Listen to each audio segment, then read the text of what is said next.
Hello, family. Welcome back. I hope you guys are doing great. I wanted to pass something along that somebody shared with me a while back, and I just haven't had a chance to share it, but it's extremely interesting. It's one of those things you just have to share, and the people I've talked to about it had never heard of it, so I figured maybe you haven't, and it's great that we share information that we come across, kind of break some of the mystery of what's going on beyond where we're allowed to explore. And this story is one of those that will blow your mind because it reveals sort of what we already assumed would be going on there.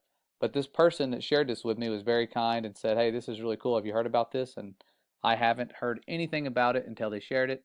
This channel here, Yup 0123, and they said, "I found this on Facebook and I think it's worth sharing with you all. I kept the original post's layout untouched to keep its originality." So they've broken it up. You'll see what I'm talking about, or what they're talking about here in just a second. And the story, I will scroll to it, starts right here. And this person reached out on one of those truther Facebook pages. There's lots of them where they were talking about the firmament. And they had a military background. And they said, "I've never really believed in Jesus or done the whole church thing, but I think I've seen the stuff you guys are talking about here. I just didn't know what it was at the time." This person was in the Army from 1997 to 2000, and they said, "I was sent to McMurdo Station in Antarctica. I was a helicopter mechanic and a crew chief, and they had volunteer tours open for guys to go there and work on the helicopters there. When they asked for volunteers," sorry, there's some typos here. I'll try to read it and say what I believe they were trying to say. But it says, when they asked for volunteers, a bunch of us applied, but only me and one other guy got accepted. The application process had a bunch of questionnaires that we had to fill out, and we had to sit for a bunch of one-on-one interviews. It was mostly just a bunch of questions about what our interests and beliefs were. It's weird that they would ask about their beliefs. I was sent to McMurdo Research Station in August of 1998. When we weren't busy de-icing the aircraft and working on them, we had time to hang out with the scientists at the research station. The military unit attached to McMurdo was small, and we didn't have our own separate facilities. We didn't have a PX or a media center. There was no chapel or chaplain, and we didn't have our own separate mailroom. We just had to share the same facilities with the scientists and researchers, so over time I got to be friends with a few of them. They had two different kinds of ice they worked on and studied. This is where it gets interesting. One kind of ice was the normal kind that we've all seen. They took cores of it out of boreholes in the ground. Just like normal ice, it was mostly clear and sometimes white, and it would melt into liquid water if it got warm. The whole area of Antarctica is covered in this kind of ice. But that wasn't their main kind of ice. The only time I ever saw them actually studying normal ice was when a film crew from National Geographic came by. The rest of the time, which was most of the time, the scientists were studying something they called sky ice. This stuff was totally different. We were never allowed to go into the laboratory areas of the station because the labs had to be kept super clean, and they said it would mess up their work if they risked letting too many people in the lab. But one time, one of the researchers that I was friends with showed me a piece of sky ice. You couldn't touch the stuff with your bare hands because it was so cold. And it wasn't clear or white like normal ice. It was solid blue. He said that's why they call it sky ice, because it was the exact same color as the sky. We had to wear thick, heavy going outside gloves to handle it. The stuff was so cold it would instantly freeze your skin if you touched it. I don't remember what the temperature he said it was, but it was something like hundreds of degrees below zero, way colder than the normal ice that was outside. He had to carry it in a metal bottle that was kind of like a thermos. He let me play with the piece of it for a while. It felt lighter than a piece of normal ice of the same size, like it wasn't very heavy at all. It almost felt like you could throw it up in the air and it would just float back down. But I didn't try that. And it was also a little flexible when I tried to bend it. It didn't break like normal ice would. And even for a small piece, you could see through it. It was solid blue right from the surface. And here's the really weird part. It didn't melt into water. When it got warm, because we had it inside, it just started to shrink. It got smaller and smaller, but my glove never got wet. And there was no water on the floor. The stuff just turned into thin air when it got warm and vaporized. He said that was the reason why they had to study the stuff right there in Antarctica. You couldn't take the sky ice back to America to study it because it was almost impossible to keep it cold enough during transit. And then they shared a verse right here where it says, "And above the firmament that was over their heads was the likeness of a throne, as the appearance of a sapphire stone. And upon the likeness of the throne was the likeness as the appearance of a man above upon it." And then we continue off where it says it would always vaporize into air and you'd have nothing left when you got back to the US, he said. Russian scientists had discovered the same problem when they tried to take the ice back to Russia. So that was why they all had research stations in Antarctica. After maybe 15 minutes of handling the piece of sky ice, it was almost completely gone. Just a tiny little bit was left, and my glove was dry the whole time. I'd never seen anything like it before or since, and that's unusual because I've always had an interest in scientific things. I think that's even why I got selected to go to Antarctica, because a big part of the interview was about science and what I believed about things. So I really thought it was cool to see something I'd never heard of before. The whole time I was at McMurdo, I heard people talking about the wall like that was a special place. It's pretty common to find ice walls and ice cliffs all over Antarctica. The whole place is ice, but it's all just normal white or clear ice. So I asked my friend where they get the sky ice from, and he said it comes from the wall. I don't remember exactly how he described it, but apparently there's a huge wall of sky ice in Antarctica. He said it was hundreds of miles inland from the coast. I never got to see it myself because I was only, and then I'm going to skip forward, stationed to McMurdo.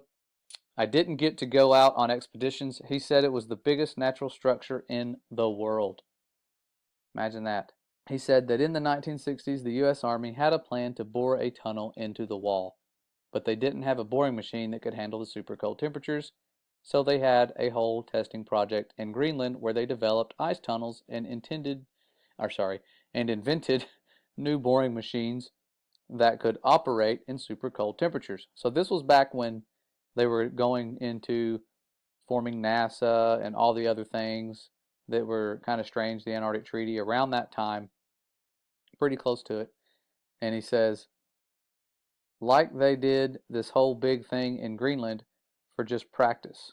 So it was like they were practicing to bore into the sky ice.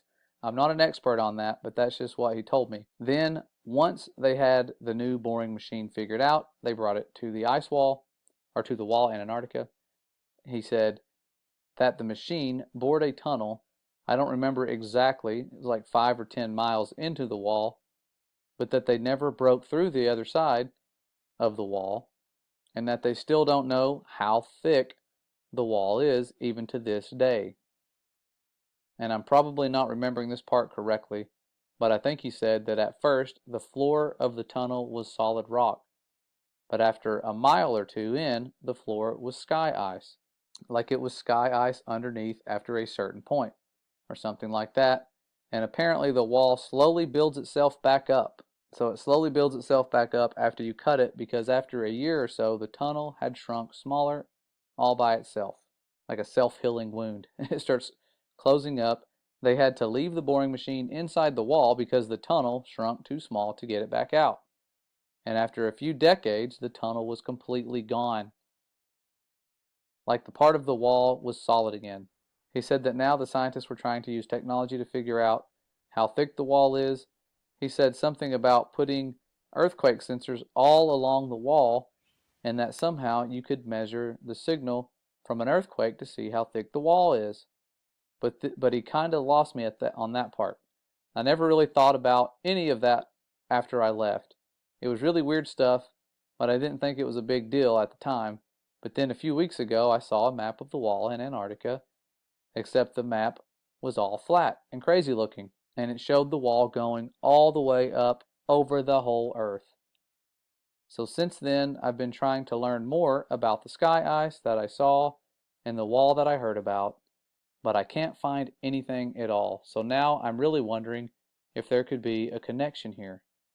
And that's how I found this group. So I hope that maybe some part of my experience will help someone figure something out. Well, thankful to that person. If they were telling the truth, that is some very interesting information given what we know surrounds us. We know that the firmament's not just made out of ice. It's something special. That could just be something near the foundation to prevent you from going all the way to it. The Father's design is very complex, and he has foreknowledge. He knows what mankind's going to try to do. Those little nuclear bombs they shot at the firmament was nothing to the firmament. They can't break it. They've tried. If they could, they would, but they can't. And this is just one of those stories that confirms a lot of what I had assumed would be going on. I always thought, man, if they are out there and they can go to it, they're probably trying to drill through it. And if they are, how have they not gotten through it already? And that would answer the question for you, because it closes up as you go through it. But this was back in the 60s. There's no telling what they're trying now. Mostly guarding it. I'm sure that's the biggest job they have, is keeping us from going there. And if you do go there, you can only go to certain places. It is tens of thousands of dollars for a one-way ticket. Otherwise, many of us would have already gone there, tried to do some sneaking around and investigating. But this video here, it only had like 300 views. But really cool stuff. Wanted to pass this along. I know the days of censorship have it to where you can't find stuff like this anymore. And I remembered putting it in my firmament playlist. I just wasn't sure if you guys had heard about this and wanted to pass it along to you. Answers some questions that most of you, if you're like me, had about what's going on out there and what are some of the properties near the foundation of the firmament, if they're even close to it. Could go on like that for many, many miles. Who knows? We'll find out soon someday. The firmament itself will roll away like a scroll, but that second day of creation where he put this expanse for signs and for seasons, and letting us know that he will return very soon. And it's one of those things that we're sensing is right around the corner due to the way things are going in the world and what they're trying to prepare us for and all the division. But they're preparing for a war. I'll go over that in a little while in another video, what they're preparing for and how you can be prepared yourself to not fall for the deceptions to come. But see you guys around soon. I know that this is a random video, and I'm just trying to put this stuff out there and stop procrastinating and share the information that I have while we still can. I'll see you guys really soon. Stay safe and stay ready.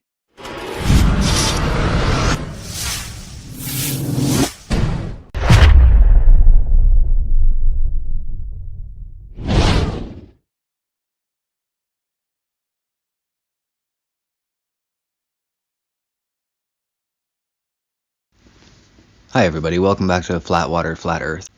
Today I'm presenting some evidence that a gentleman has provided to me, talking about his experience of visiting Antarctica. This is not the first time I've received a message like this. I've received a few of them. This gentleman is asking for assistance from material scientists in order to validate a sample that he has kept from his travels. I have seen the ice wall from email redacted to Flat Water, Flat Earth. My name is David, and I am a witness to the ice wall, since the unaltered facts described below could be used to ascertain my identity. I have changed certain details to protect against that danger. My background is a bit unusual. I graduated with degrees in economics and population studies, and later earned a Juris Doctorate from an Ivy League school. So what does one do with that kind of educational hodgepodge? I worked for a Fortune 500 company where I worked on, and later supervised, a team responsible for finding economically viable means to move product to and through some of the world's most remote and inhospitable locations. Some of the drops, as we called them, required creative solutions. Barriers to entry included everything like unreliable transportation channels and personnel, local warlords and pirates, local corruption and legal issues, adverse weather conditions, hazardous terrain, and basically every obstacle that you can imagine. In 2005, still relatively young and almost 30, and having a taste for adventure, I applied for work at what was advertised to be a minimum 3-year assignment at an Antarctic research post. The job for which I applied was a human resources type job, and they were keen for someone with experience in the shipping industry. It wasn't a terrific fit for my experience and skill set, but it was close enough that I gave it a shot. I didn't hear anything back for 6 months after applying and almost forgot about the application when I was contacted by someone who identified themselves as being from the US Department of Defense and asked if I would be interested in consideration for something else. They told me that the work would still be in Antarctica and that it would be a better match for my skill set. I was interested, so I sent them a packet of information they requested that was the size of a small phone book and submitted to a single-scope background investigation. I was eventually cleared, contracted, and told that I would be support for a team that is searching for microbes in hard-to-reach places. In 2006, I arrived in Springfield, Virginia for a pre-departure brief. Entry required going through 4 checkpoints and a half-dozen pat-downs. There was a heavy military presence even inside the building, and I was escorted at all times. I can still remember the smell of the corridor as I walked down it at 07:30 to the briefing room. I entered the room where one other fellow was already seated at a large round table, a man named Mike. Mike was approximately my age. He had a MS in mechanical engineering, and his expertise was in bodysuit temperature regulation. If you needed to send someone into a sub-zero environment without them turning into an icicle, Mike was your guy. Other people started to come in and the seats eventually filled, 15 in all. 14 of us were male, and all of us approximately the same age. 10 of us were military or ex-military. Everyone's background was consistent with what you would expect from a team assembled for the purpose of performing a scientific exploration of Antarctica. I would later get to know all of these people well and consider many of them to be fine individuals. At 0800, everyone had helped themselves to the instant coffee left for us. A middle-aged gentleman, Tom, walked in and introduced himself as our project leader. Tom started by saying he had read each of our files and was so grateful for us taking this assignment. Yada yada. He then started a slideshow presentation. Slide 1 read Project Copernicus, the name of our assignment.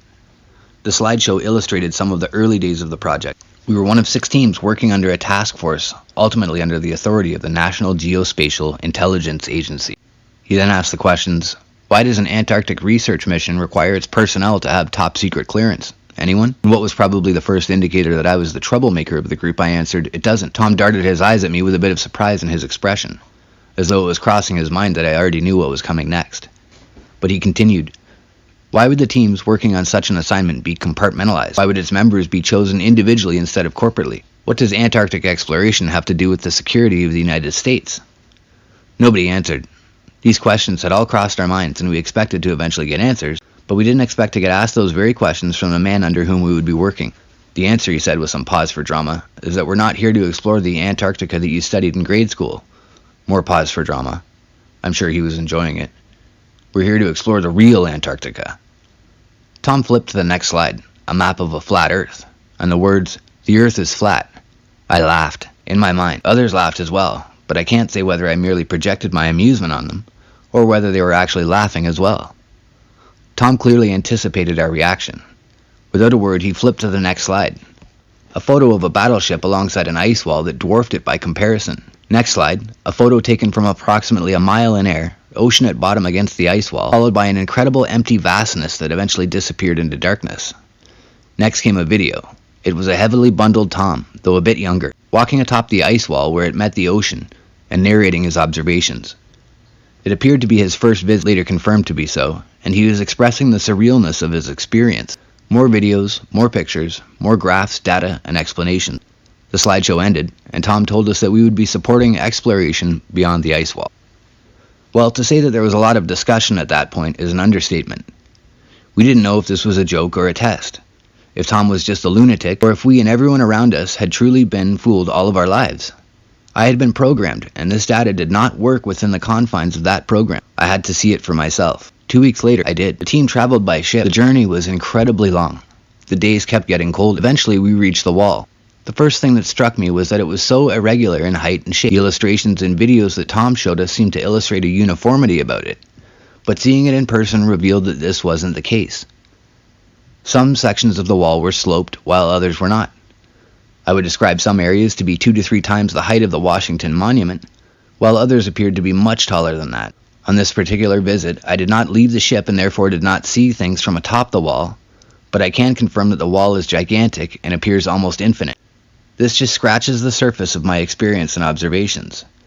While 99% of my work was performed from behind a desk, I saw things and learned things that would blow your socks off.